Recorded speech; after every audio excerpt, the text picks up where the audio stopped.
Hey everyone, I'm Matt, And I'm Kyle. and we're the Casual Tutors.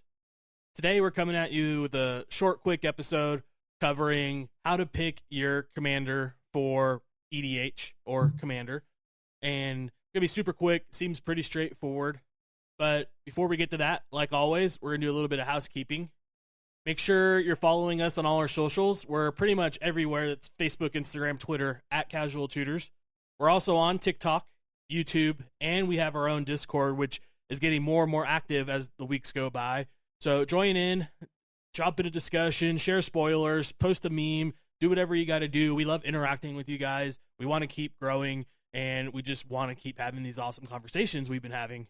On that same front, make sure that you're sharing our episodes, listening on a weekly basis, jumping on Spotify or wherever you're getting your apps, and steal your spouse's phone, steal a friend's phone, hijack a computer at work, whatever you got to do to help us get more listeners. We have had a slight dip in our week-to-week listeners, but overall our plays are skyrocketing. We're approaching 1,200, which if you listened to an episode a couple weeks ago, we were barely cracking 1,000. So got a couple hundred plays there under our belt in just a week and a half, which is amazing. So thank you guys very much. Keep it up. Like I said, play us wherever you can. Steal phones, hijack TVs, whatever you got to do. We appreciate it. So without further ado, we're going to talk about choosing your commander for your EDH deck. And just right off the bat, super straightforward, easy. This episode could probably be 2 minutes long, but we're going to go a little bit more in depth here. Pick whatever commander feels interesting to you. Whether it's the new hotness in the new set, whether it's an old classic back when EDH was actually Elder Dragon Highlander, whatever it be, make sure that is what you want to be playing. Kind of like we talked about when you're building your deck in 99, putting cards in there that are fun to you. None of those cards are going to be fun if your commander's not fun. Yeah, I mean that's the thing, right? Is it's a game. So you want to have fun with the game. I do that a lot. There are some times where I pick a commander in other ways that we'll discuss as we go on, but really there's so many times where I just see something and I'm like, that's cool. That sounds like fun. I'm going to build that. We're going to explore the different ways how your commander selection can help increase the power level of your deck, make it more competitive, make it more optimized, as we discussed in this episode. Another thing I want to get out of the way right off the bat is I don't recommend building a deck that 110% relies on what your commander is doing. Having your commander be part of your synergy, be part of your win con, isn't a problem. It's a problem where your deck doesn't do anything without your commander. So building redundancies in your deck is going to be super important. Trying to keep them in line with what your commander is doing is also important, but not to the point where if your commander is constantly removed, you're a dead duck in the water. And the higher powered you start to play and the more optimized your deck is, the less that becomes a problem too. You start seeing your commander becoming utility, where it enhances your deck, it makes it better, it gives you, an option to play should you not have a card in hand that you could play that turn, stuff like that. And we're going to get into it right now. I think the first thing right off the bat is anytime you have a commander with card draw staple to it, you're automatically starting with a more powerful commander than a lot of options out there. You also see it too where it's giving you something and taking away something from your opponents or I guess, depending. And that includes card draw too. I mean, we look at our poor boy, Leovold? That's banned specifically for that reason. We also get other sweet commanders out there like Quain. He's relatively new. I think he came out in... What were those commander sets called? Commander Legends? No, so it was Commander Legends, Baldur's Gate, and then Adventures in the Forgotten Realms. Is that I think it was he a D&D set? No. Or was he just OG Commander Legends? Yeah, I think he was just OG Commander Legends. Okay. So we have cards that are sweet like Quain out there where you tap them, you give everyone a card, everyone who gets a card also gains a life, and right up front, it's deceptive. It's definitely groups Hugsy. You're hopefully tuning your deck that you're getting more advantage out of gaining those cards and that life than your opponents are. It's definitely a dangerous game to play, but that's blatant card draw right there. We also get other effects like the ever popular Prosper, where it's not direct card draw, but it is looting? No. Impulse draw, which super famous in red. but rewards you for doing your impulse draw while also impulse draw for you every turn. And obviously, Prosper's super powerful. We see him everywhere. And also treasure stuff, right? Right, yeah. Extra bonus on top of that draw. And it's just the best thing you could be doing in Magic is drawing a card. I just made a new deck with Quasar. She's an uncommon legendary from Streets of New Capenna who doesn't have card draw on her, but definitely rewards you for playing that. And whenever you draw a card, target opponent loses a life and you gain a life. And that deck is chock full of ways to draw cards and just punish my opponents, which I played it last night at Commander Wednesday. 2 separate times, peered into the abysses to win. First time it got countered. Second time, Quasar got removed, so my combo didn't go off. So kind of frustrating, but it's super fun to try to figure it out. In the end, I ended up losing, but I was 1 turn away from Lab Manning winning, which was cool. You know, a lot of different avenues that one specific commander related to card draw gave me. That kind of brings us into a good point, too, where another way to pick a commander is to look at archetypes, right? We talked about group hugs. We talked about card draw or mill, or not just like you look at card draw. A lot of times you'll put the mill win in there just in case because you don't want to accidentally mill yourself out without a lab man or a Jace. But you also, like, I'm guessing you run like Psychosis Crawler and stuff like that. So you can look at these archetypes to also help you because there's so many commanders out there. There's so many legendary creatures.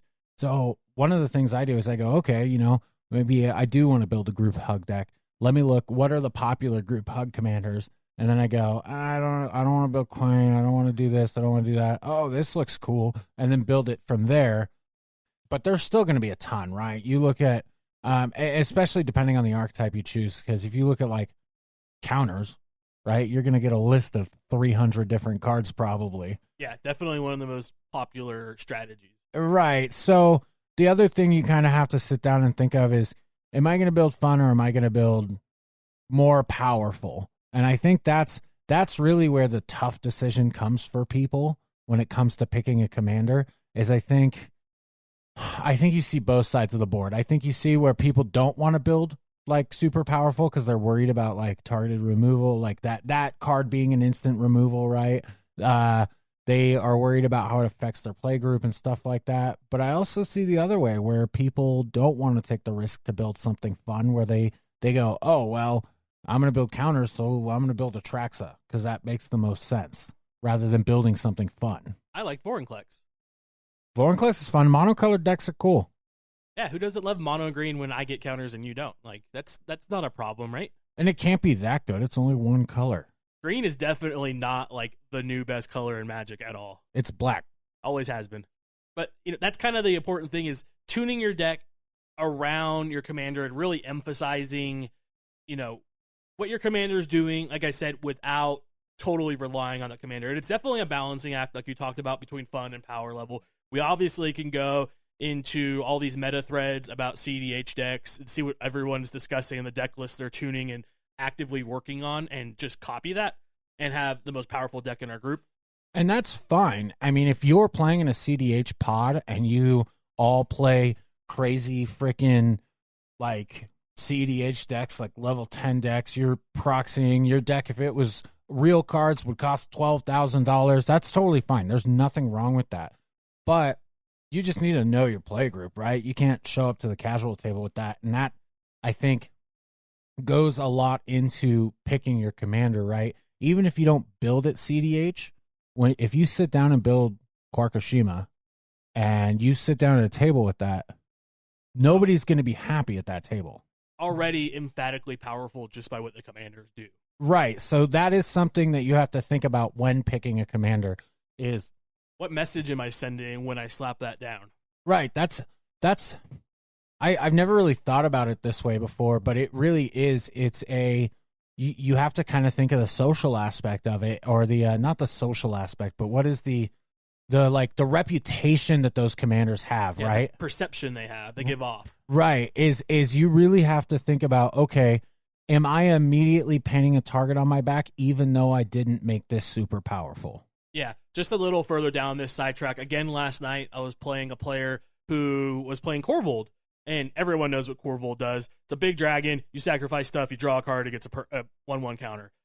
obviously very dangerous. It's a sack outlet in itself, and when you drop something like Ashnod's Altar and you're making wolves with a Garruk every turn, and you're sacrificing your wolves, and you're making your Garruk bigger, and you're making your dragon bigger, it's obviously a problem, and everyone knows that problem the second you tell them you are playing Corvold. And obviously, he was identified early on as a problem. In fact, he was identified immediately when he said he was playing Corvold as a problem. And that's, something to consider when you're choosing your commanders also, because people know what these cards do. That's another good point, too. You bringing up Ashnod's Altar this is something that we've talked about in the past, where we're seeing the price of staples go down, these incredible cards go down, and so they're appearing more frequently. Back in the day, you might be able to go, okay, he's playing Corvold, but what are the odds that he's got Food Chain or Phyrexian Altar or Ashnod's Altar? Well, those odds are a lot better nowadays. Yeah, Food Chain reprint, much cheaper than it used to be. Unless you know that deck very personally, you just have to expect those things because they are more available to everyone.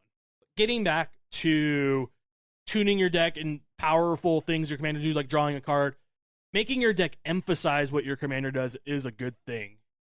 And it doesn't necessarily mean all the synergies that go along with drawing cards and pinging and stuff like that. But other things, like Kyle kind of talked about, worrying about your commander being removed or stuff like that, part of emphasizing what your commander does is protecting it. So there's things like interaction, which we've discussed thoroughly in previous episodes, but there's also different things like putting Greaves or Swiftfoot Boots into your deck. Like, Greaves are in my Quasar deck. I never attack with Quasar. She's just a 3/4 with text that only is concerned about me drawing cards. But guess what? I slap Shroud on her. I feel a lot more confident that she's going to hang around. And in fact, that's why that second Peer into the Abyss I cast last night didn't hang around, because she got removed. Had my Greaves been out, she would have been safe.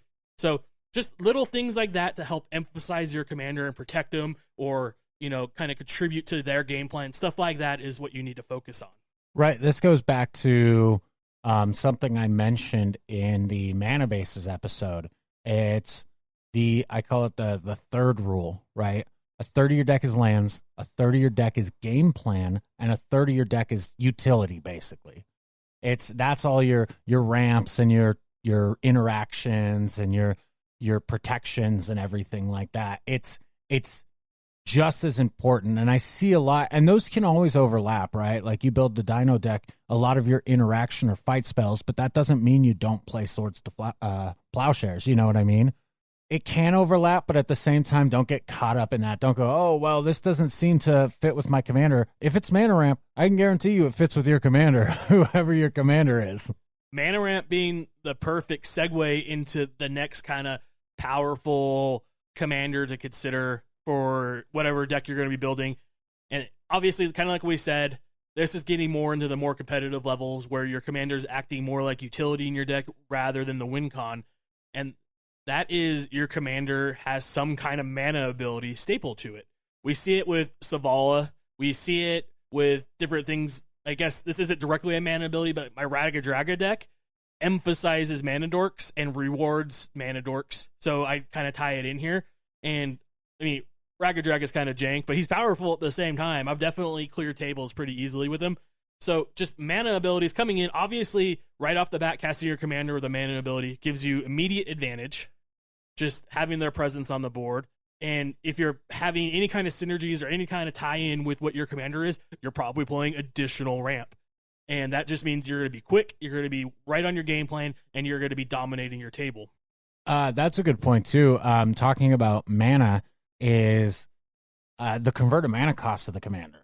This is something that I think people sometimes overlook, or so I think newer players overlook this, and veteran players won't risk playing cool commanders because they cost too much. I've met players who will not play a commander that costs more than 4 mana. And I don't think that's necessary. I ran a Kodama Bruce Starl deck for a long time that was a ton of fun, and it's just, you have to build the deck with the knowledge that your commander costs 6, 100%. But it's still possible, and you can still make great decks. I mean, it also, I guess, depends on what your commander does, because Kodama's kind of like cheating, but it definitely relates back to your commander being more of a utility in your deck. If your entire deck is focused around the one thing your commander does, having a 7 or 8 costed commander probably is not going to do very well for you, just because you are waiting so long to get to that commander. Even if you're playing a ton of rocks and stuff, you get bad draws where you just don't get the ramp to accelerate to that 8 drop. But if your deck is playing a game plan tangentially related to your commander, you are still doing that game plan, and then, turn 5 when you're at that 7 or 8 mana, boom, you have your commander, and it just reinforces and builds upon what you've already done turns 1 through 4. Oh, and I think the thing is it goes back to deck building too, because like I'm gonna run, let's say I'm running like Kodama Bruce Tarl, 6 mana commander with a big stompy theme, right? I'm running 37, 38 lands in that deck for sure. I'm not going below that. I'm running probably at least 10 rocks ramp, probably more than that. And on top of that, the nice thing about that game plan is, let's say your commander keeps getting removed. Well, at this point, you've built this deck to ramp, and sure, you're not going to be able to do as many crazy things as you might have been able to do with your commander. But all of a sudden, you're like, well, I can still play these big creatures even if I don't have some of the other effects. And I'll tell you what, the best thing about Magic or about Commander is it's battle cruiser Magic. This is the format that you can slam down a 7-8 cost and really affect the entire board. Those 7 or 8 drops, in my mind, should damn near win you the game, or just be some kind of super oppressive effect where everyone just wants the game to be over. You know what? Quick tangent, right? I actually think the golden spot, the best mana cost or the best CMC for like what the cards do have been historically 6 cost cards. I think there's more win you the game 6 cost cards or have a big effect 6 cost cards than there are like 7 or 8s. I don't know why, but that just popped into my head. I'm just like, I've got a flood of 6 cost cards coming in right now, and I'm like, 6, that's a good number. I think 7's right there with it, pretty close. We get sweet things like the new Atraxa, stuff like that just give you so much advantage, assuming you build your deck right, give you so much advantage with that bomb when you get to it that it should theoretically be game over. Mm-hmm. But again, kind of regressing here, making sure your deck is doing that game plan regardless of what the commander cost is super important. Because like I said, you're either ramping and accelerating so fast to get to that big drop commander, or you're doing your game plan regardless of your commander being out or not. Super important, just something to think about. There's a couple different approaches to get there.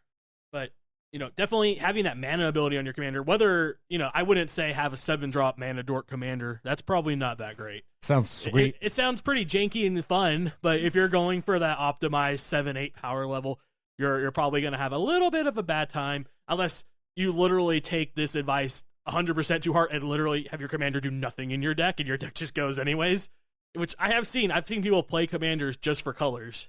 Sure, yeah, it's not as common anymore just because we have so many options now, but that definitely was a huge thing that happened quite often, even just a few years ago. It's always an interesting design space. Obviously, it's not like the envisioning of Commander that the rules committee might have, or like OG EDH players had, because their commanders were always a relatively big part of it. But to each their own. If your game plan is just to jank them out with whatever's in your deck and your commander is a side piece, cool. Like I said, that like taking our advice 100% to heart. I like the old days where you'd see people play decks built around Isamaru, who doesn't do anything but just happens to be was the only 1-drop 1/1 commander, and that was super fun. Seeing a commander in the command zone that had just flavor text on him, no rules text whatsoever. People just wanted to play the bestest boy. Kind of along those same lines, but exactly opposite is cards we see like Kenrith, where he's all colors and he literally just does everything for your deck. So he fits into everything. Another one would be Morophon. Obviously, he's kind of the do anything commander because he's a changeling and makes everything cheaper and just fits in. I guess Tribal fits in. It's just, we're getting to the point where there's so many different options. You can literally do anything you want. We even have a mirror commander now, which I never thought we would see. Who likes mirrors, honestly? All you fanboys out there on Urtet, I know you're fake. That's it. Moving on to kind of the third most powerful commander type, I feel, and that's something with removal staple to your commander. And you're gonna notice the theme. All these things are your commander with something good staple to it. Like, that's what makes your commanders good, usually. But we see a lot of these in non-legendary creatures, which I wish were legendary. But super prevalent in black, where we get these aristocrat themes playing your commander, either directly removing a creature, or like Yawgmoth putting neg 1 counters and proliferating. Stuff like that is just unbelievably powerful. I mean, especially in the case of Yawgmoth, I don't think he needs any further explanation there. But just having a toolbox versatile commander that is always an answer that you always have in hand, essentially, is pretty great. Yeah, well, and it can make for fun decks too, because I think this removal sub theme here is a lot more expansive than the other ones, right? Because you have so many different ways that this can go. You have things like Nevinral, who works just like Nevinral's disc does, where you kind of have to like, there's like steps you have to take to make it work properly. You have things like Judith, who she pings, so you could build you basically build kind of Death Touch Voltron-ish kind of style to have her remove things with single pings. Yeah, Tim decks. Right. There's so many different ways that this goes that are all still removal. Nevinral, I think, is incredibly cool design space, and it's something I've always wanted to do, because he's like a Mexican standoff, but you're the only one that's actually in the standoff. You're just holding everyone hostage. And, doing something like giving him indestructible, something like that, where you're just tapping him and blowing everything up, like, at your whim, and the mirror's response, like, one, I hope you're playing win cons, because it's going to make for an incredibly long game. But two, like, just the politics that comes out of that are incredibly fun. Like, don't do that. I see what you're doing. Don't attack me. I got Niv. He's loaded. Like, and then playing Nev's disc on top of that. Like, I'll do it twice. Just fucking dare me. It's great. I love it. Play Indestructible Tribal. There you go. Just stupid. I'm going to blow everything up, but I'm going to keep my stuff and kill you. Seems pretty good. Pretty straightforward. I don't know if I would call that a powerful deck. I guess you could get there and make it like a solid 7, because everything is a 7. Easy, then got there. But there's definitely a lot of fun, different design space for that. Moving on, I don't think we really need to beat the what's a good commander, what's not horse any longer. I think that thing is well dead out in pasture. So we're gonna move on, and we're both gonna talk about kind of one commander that we have or have had in the past. It's one of our favorites or our favorite of all time. And I'm going to start with a monocolor commander. Thanks, Kyle. And the commander is Mono Red Slicer. And we've all seen the waves he's been making in CDH and other formats and stuff. Everyone knows him. Everyone loves him. He comes in more than meets the eye, hits the person for commander damage, haste first strike, transforms, you pass him, and then you just start beating face for all your opponents for 6 commander damage each time. So he's super glass cannony. If he gets removed early in the game, you're immediately far behind, especially if you're like me and you can't seem to draw lands when you play him. You get very far behind.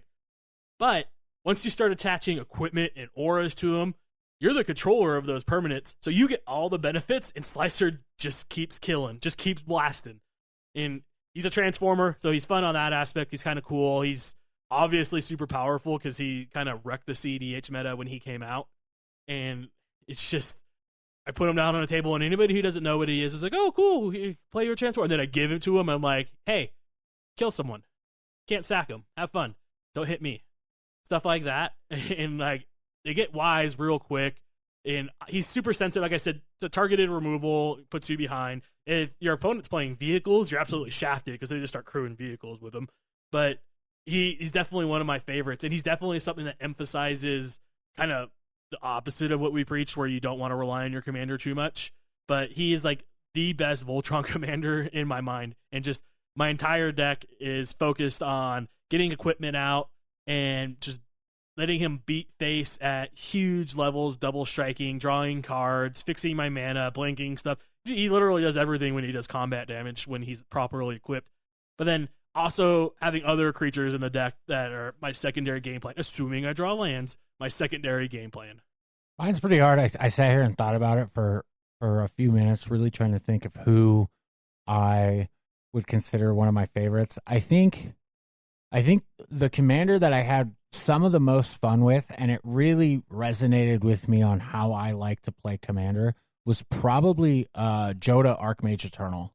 Being able to play battle cruiser commander is so much fun, and it made a lot of these cards that you don't see in other places. A lot that you do see in other places in some way or not, but a lot of these big, flashy, crazy costed spells accessible and easily accessible at that. And it is just it's a fun deck. You can make it brutal. You can make it not brutal. Unfortunately, I think he's one of those ones that is not seen as often, but still has the reputation. But that I mean, I'll tell you what, I'll never forget the day that I turned 5, casted an Emrakul, and looked across the table at our buddy. It brings joy to my heart. Keynote to that story: play removal. That's true. Yeah, Joda's a great target for removal. Also, play Fist of Suns, and oh man, what's that other one? I There was this card in that deck that it was the one where it's like at the beginning of each turn, reveal the top card of your deck, and whoever has the highest mana cost of that card takes the next turn. Oh my god, I took 13 turns in a row. Disgusting. Fist of the Suns, I just pulled off the list on Phyrexia. Pretty excited. But anyways, that's kind of the gist of everything we had to say about picking a commander. Like I said, it could have been a 2-minute discussion and just pick whatever is cool for you. Rule of cool is dominant as always. But, hopefully, how we elaborated kind of helps get you in a different mindset, help you advance, build new commanders, try new things, stuff like that. Kind of figure out different ways to optimize your deck. And, if that's your goal. Anyways, like I said, hit us up on our socials. We're on Facebook, Instagram, Twitter, TikTok at Casual Tutors. Our YouTube is kind of up and coming. Hopefully soon we'll be getting episodes up there. And, hit up our Discord. Join us in conversations. We love talking with you guys. Steal your spouse's phone, jump on TVs, do whatever you got to do to get us more views. We really appreciate it. We want to get that 7-day consecutive listener number back up to where it was in the 60s and keep on growing. And we have big things coming in the future. We have box openings. I got Phyrexia All Will Be One complete edition bundles that I'm going to be live streaming on YouTube. So, stay tuned for that. I'll definitely post on our Facebook and Twitter before that happens to get you guys in there. And, keep being great. We appreciate you all. Anyways, I'm Matt. And I'm Kyle. And we're the Casual Tutors. Thanks for listening.